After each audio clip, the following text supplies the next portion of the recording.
का दोस्तों स्वागत आप सभी का आपके अपने YouTube चैनल पर है। साथियों, हाल ही में यहाँ पर इलेक्शन कमीशन की ओर से कहा गया है कि यहाँ पर बंगाल, असम, तमिलनाडु, केरल और पांडुचेरी में यानी कि पुडुचेरी में जो भी चुनाव होने वाले हैं, इसी साल उनका चुनाव का ऐलान हाल ही में होने वाला है। उसके साथ ही यहाँ पर बात करेंगे आखिरकार में किसकी सरकार बन सकती है। साथ ही जो लास्ट टाइम के जो आंकड़े हैं वो यहाँ पर क्या कहते हुए नजर आ रहे हैं, सभी चीज़ों के बारे में यहाँ पर बातचीत करेंगे। आपको वीडियो को लाइक कर दें, चैनल को सब्सक्राइब करना मत भूलेगा। शुरू करते हैं आज का यह वीडियो। साथ ही सबसे पहले बात करते हैं यहाँ पे 5 राज्यों के बारे में। 5 राज्यों में चुनाव होने वाले हैं, उनमें जो सबसे बड़ा राज्य निकल करके सामने आता है वो पश्चिम बंगाल है। पश्चिम बंगाल में विधानसभा की 294 विधानसभा सीटें आती है, यहाँ पर सबसे बड़ा चुनाव होने वाला है। वहीं यहाँ पर जो तमिलनाडु में भी यहाँ पर विधानसभा की 234 सीटें आती है। साथ ही यहाँ पर भी 2026 में चुनाव होने वाले हैं। उसके साथ ही यहाँ पे केरल के अंदर चुनाव होने वाले हैं, यहाँ पर विधानसभा की 140 सीटें आती है। साथ ही यहाँ पर असम के अंदर भी चुनाव होने वाले हैं, असम में 126 विधानसभा की सीटें आती है। उसके साथ यहाँ पर पुडुचेरी के अंदर भी चुनाव होने वाले हैं, जहाँ पर विधानसभा की 30 सीटें आती है। उसके साथ ही यहाँ पर वोटर्स के बारे में बात करें तो सबसे ज़्यादा वोटर्स यहाँ पर पश्चिम बंगाल में देखने को मिल रहे हैं, यानी कि पश्चिम बंगाल के अंदर 7 करोड़ कुल वोटर्स है। यहाँ पर जो पुरुष है लगभग 3.6 करोड़ पुरुष है, वही 3.4 करोड़ यहाँ पर महिलाएं हैं। उसके साथ ही यहाँ पर असम के अंदर 2.4 करोड़ कुल वोटर्स है, यहाँ पर इनमें से 1.2 करोड़ यहाँ पर पुरुष है तो 1.2 करोड़ यहाँ पर महिलाएं भी है। उसके साथ ही यहाँ पर तमिलनाडु के बारे में बात करें तो तमिलनाडु में यहाँ पर 5.6 करोड़ कुल वोटर्स है, जिनमें से पुरुष 2.7 करोड़ तो वहीं महिलाएं 2.8 करोड़ के साथ यहाँ पर भागीदारी निभाने वाली है। बात करें यहाँ पर केरल के बारे में, केरल में यहाँ पर 2.6 करोड़ कुल वोटर्स है, इनमें से जो पुरुष है लगभग 1.3 करोड़ यहाँ पर पुरुष है। उसके साथ ही यहाँ पर जो महिलाएं हैं वो 1.3 करोड़ महिलाएं हैं। उसके साथ ही जो थर्ड जेंडर है वो 277 थर्ड जेंडर की यहाँ पर सीटें रिजर्व की गई है। उसके साथ यहाँ पुडुचेरी के अंदर चुनाव होने वाले हैं, वहाँ पर जो कुल वोटर्स है नंबर 9.4 लाख कुल वोटर्स है, जिनमें से जो पुरुष है लगभग 4.4 लाख यहाँ पर वो पुरुष है। साथ ही यहाँ पर महिलाओं के द्वारा 5 लाख यहाँ पर वोट से पड़ने वाले हैं। साथ ही यहाँ पर बातचीत करेंगे यहाँ पर सभी चुनाव के बारे में। हाल ही में यहाँ पर चुनाव होने वाले हैं, बात करें यहाँ पर कि कौन से स्टेट की कब यहाँ पर एक्सपायरी यानी कि कब चुनाव हो सकते हैं, कब इनका कार्यकाल खत्म होने वाला है। बात करें यहाँ पर पश्चिम बंगाल के बारे में तो पश्चिम बंगाल में 7 मई को यहाँ पर इसका कार्यकाल पूरा होने वाला है। वहीं यहाँ पर तमिलनाडु के अंदर 10 मई को कार्यकाल पूरा होने वाला है, तो वहीं यहाँ पर असम के अंदर 20 मई को कार्यकाल पूरा होने वाला है। वहीं केरल के अंदर 23 मई को यहाँ पर कार्यकाल पूरा होने वाला है, तो वहीं पुडुचेरी के अंदर 15 जून को यहाँ पर कार्यकाल यहाँ पर पूरा होने वाला है, यानी कि यहाँ पर विधानसभा कार्यकाल समाप्त होने वाला है। साथ ही ऐसा कहा जा रहा है कि अप्रैल के महीने में यहाँ पर चुनाव होने की पूरी संभावनाएं जताई जा रही है। अप्रैल के महीने में यहाँ पर चुनाव हो सकते हैं। उसके साथ ही बात करें यहाँ पर कि हाल ही समय में किसके पास यानी कि इन 5 राज्यों में किसकी सरकार है। असम में इस वक्त भाजपा गठबंधन की सरकार है। भाजपा के हिमंत बिस्वा शर्मा के हाथ में राज्य की कमान है। हिमंत सरकार को असम के Assam Gana Parishad, United people's party Republican की UPPL और बोडोलैंड पीपुल्स फ्रंट का भी समर्थन प्राप्त है। केरल में वाम दलों का गठबंधन LDF सत्ता में है। मार्क्सवादी कम्युनिस्ट पार्टी की माकपा के पिनराई विजयन राज्य के मुख्यमंत्री है। विजयन सरकार को 3 निर्दलीय विधायकों के अलावा कुल 11 राजनीतिक दलों के विधायकों का समर्थन यहां पर प्राप्त है। इसी तरह से यहां पर तमिलनाडु में DMK गठबंधन सत्ता में है। द्रविड़ मुनेत्र कग्गम में यानी कि DMK के MK स्टालिन राज्य के मुख्यमंत्री है। स्टालिन सरकार को कांग्रेस, भाकपा, माकपा और VCK के विधायकों का यहाँ पर समर्थन प्राप्त है। पश्चिम बंगाल में ममता बनर्जी की तृणमूल कांग्रेस सत्ता में है। ममता बनर्जी राज्य के मुख्यमंत्री है। केंद्र शासित प्रदेश पुडुचेरी में NDA गठबंधन सत्ता में है। ऑल इंडिया NR कांग्रेस के N रंगास्वामी राज्य के मुख्यमंत्री हैं।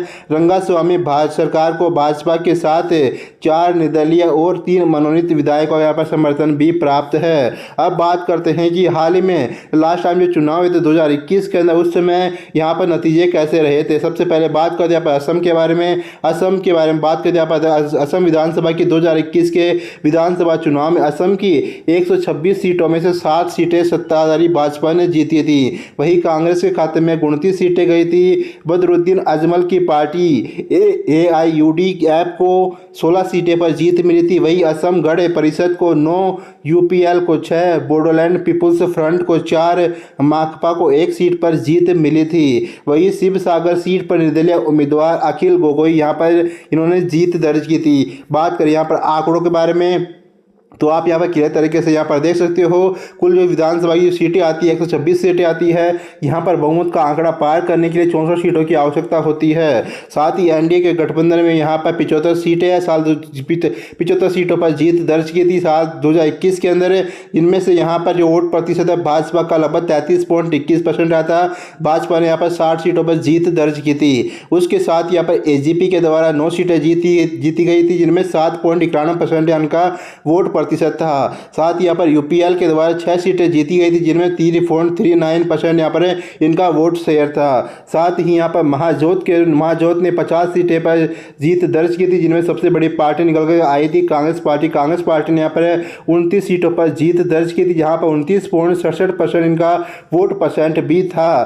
साथ ही इसके साथ यहाँ पर AIUDF, BPF, माकपा ने भी यहाँ पर कांग्रेस गठबंधन को सपोर्ट किया था, कांग्रेस गठबंधन में शामिल हुई थी। लेकिन यहाँ पर एनडीए की सरकार बन गई थी साल 2021 के अंदर। साथियों, आपको क्या लगता है, क्या 2026 के अंदर असम में एक वापस से भाजपा की सरकार बनेगी, या फिर यहाँ पर कांग्रेस पार्टी या फिर इनका जो इंडी गठबंधन है वो यहाँ पर सत्ता हासिल कर सकता है? आपकी राय कमेंट बॉक्स में जरूर से जरूर बता दीजिएगा। बात करते हैं यहाँ पर आगे बात करते हैं यहाँ पर केरल के बारे में। केरल के बारे में बात करते हैं। यहाँ पर 2021 में विधानसभा चुनाव में केरल की 140 विधानसभा सीटों में से 94 वाम दलों के गठबंधन की LDF 40 सीटें कांग्रेस के गठबंधन UDF के खाते में गई थी। उसमें से शेष 6 सीटें निर्दलीयों के खाते में गई थी। LDF गठबंधन में सबसे ज़्यादा 62 सीटें माकपा को मिली थी। इसके साथ ही 17 सीटें भाकपा, 5 सीटें केरल कांग्रेस M को मिली। NCP और JDS को 2-2 सीटें और 1-1 सीटें JKC LJD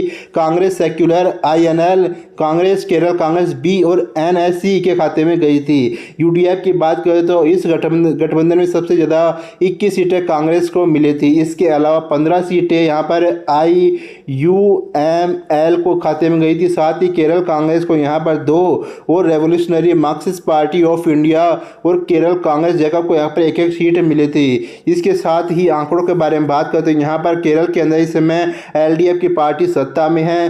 बात करते हैं यहाँ पर कुल 140 विधानसभा की सीटें आती है। किसी को भी यहाँ पर बहुमत हासिल करने के लिए 71 सीटों का आंकड़ा पार करना होगा। साथ ही साल 2021 के अंदर LDF गठबंधन के खाते में यहाँ पर कुल 94 विधानसभा की सीटें गई थी। उनमें से सबसे बड़ी पार्टी थी माकपा ने यहाँ पर 62 सीटों पर जीत दर्ज की थी, जिनमें इनका वोट प्रतिशत 25.38% था। इसके साथ ही भाकपा ने यहाँ पर 17 सीटों पर जीत दर्ज की थी। उनका वोट परसेंट यहाँ पर 7.58% था।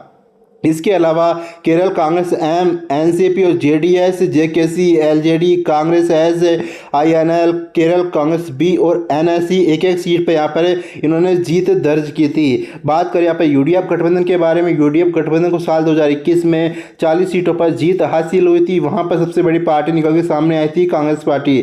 कांग्रेस पार्टी ने यहाँ पर 21 सीटों पर जीत दर्ज की थी। उनका जो वोट परसेंट था वो 25.12% था। इसके अलावा यहाँ पर IUML ने यहाँ पर 15 सीट पर जीत दर्ज की थी, जिनमें से 8.27% इनका वोट शेयर था।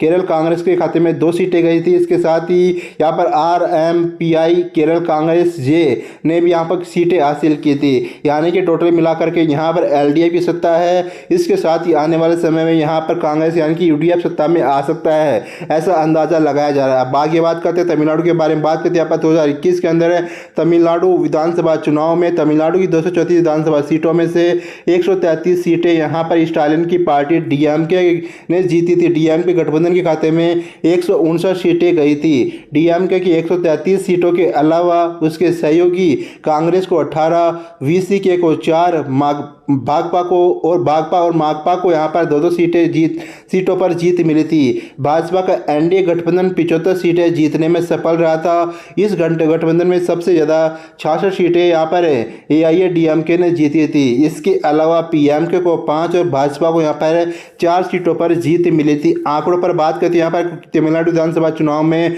कुल सीटें आती है 234। यहाँ पर बहुमत का आंकड़ा है 118। साथ ही ये एसपीए यानी कि उन्होंने 159 सीटों पर जीत हासिल की थी, जिनमें सबसे बड़ी पार्टी बनी थी डीएमके पार्टी के खाते में 133 सीटें गई थी। उनमें से उनका जो वोट परसेंट था लगभग 37.7% था। इसके अलावा कांग्रेस पार्टी के खाते में यहाँ पर 18 सीटें गई थी, उनका वोट परसेंट 4.27% था। इसके अलावा वीसीके, भाकपा, माकपा के खाते में भी यहाँ पर इनको सपोर्ट किया गया था। उसके साथ ही एनडीए गठबंधन खाते में यहाँ पर 75 सीटें गई थी। 75 सीटों में से यहाँ पर एआईएडीएमके गठबंधन खाते में यहाँ पर 64 सीटों पर जीत दर्ज की थी। इनका जो वोट परसेंट था 33.29% रहा था। इसके अलावा पीएमके और भाजपा के खाते में भी यहाँ पर सीटें गई थी। उसके साथ ही आने वाले समय यह अंदाज़ा लगाया जा रहा है कि यहाँ पर भी सत्ता परिवर्तन का बहुत ही कम चांसेस दिखाई दे रहा है। यहाँ पर एक बार फिर से एसपीए की यहाँ पर सरकार बन सकती है। बात करते हैं यहाँ पर पश्चिम बंगाल के बारे में, क्योंकि आज के समय का सबसे बड़ा टॉपिक रहने वाला है। इसके साथ ही साल 2021 के विधानसभा चुनाव में पश्चिम बंगाल की 294 विधानसभा सीटों में से 2015 में सीटें ममता बनर्जी की 215 सीटें यहाँ पर ममता बनर्जी की पार्टी टीएमसी के खाते में गई थी। वहीं 17 सीटों पर भाजपा को जीत मिली थी। बची 2 सीटों की बात करें, दार्जिलिंग जिले की कालिम्पोंग सीट पर निर्दलीय रुदेन सदा लेप्चा और दक्षिण 24 परगना जिले की भांगर सीट पर राष्ट्रीय सेक्युलर मजलिस पार्टी के मोहम्मद नौशाद सिद्दीकी जीते थे। कांग्रेस और वाम दलों का खाता भी यहाँ पर खुल नहीं पाया था।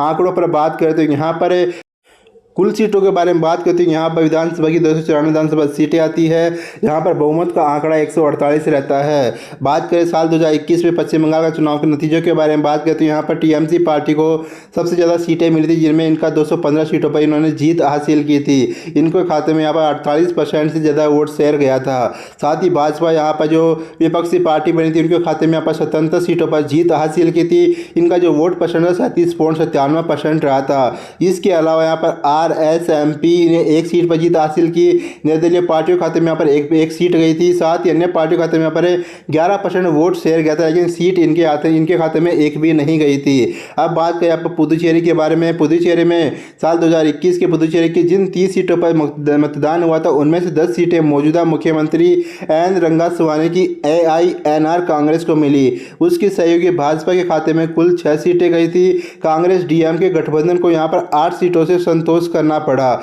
इनमें से 6 सीटों पर डीएमके और 2 सीटों पर कांग्रेस को जीत मिली। 6 सीटों पर निर्दलीय उम्मीदवार जीतने में सफल रहे थे। साल 2021 के चुनाव के बारे में बात करें, नतीजों के बारे में बात करते हैं, यहाँ पर एनडीए गठबंधन खाते में 16 सीटें गई थी, जिनमें कुल 30 विधानसभा की सीटें आती है पुदुचेरी के अंदर। यहाँ पर इनका जो बहुमत का आंकड़ा है 16 रहता है। उसके साथ ही एनडीए गठबंधन खाते में यहाँ पर 16 सीटें गई थी, जिनमें से इनकी सबसे बड़ी पार्टी बनकर के आई थी एआईएनआरसी, जिनके खाते में 10 सीटें गई थी। इनका वोट प्रतिशत यहाँ पर 25.85% रहा था। भाजपा के खाते में यहाँ पर 6 सीटें गई थी। साथ ही उनका जो वोट परसेंट था 13.66% रहा था।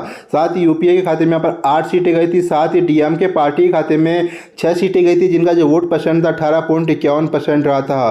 कांग्रेस पार्टी के खाते में यहाँ पर 2 सीटें गई थी, उनका जो वोट परसेंट था 15.71% रहा था। साथ ही निर्दलीय के खाते में यहाँ पर 6 सीटें जाती हुई दिखाई दी थी। इसके साथ ही आपको क्या लगता है, कौन सी जगह पर किसकी सरकार बनेगी? आपकी राय कमेंट बॉक्स में जरूर से जरूर बता दीजिएगा।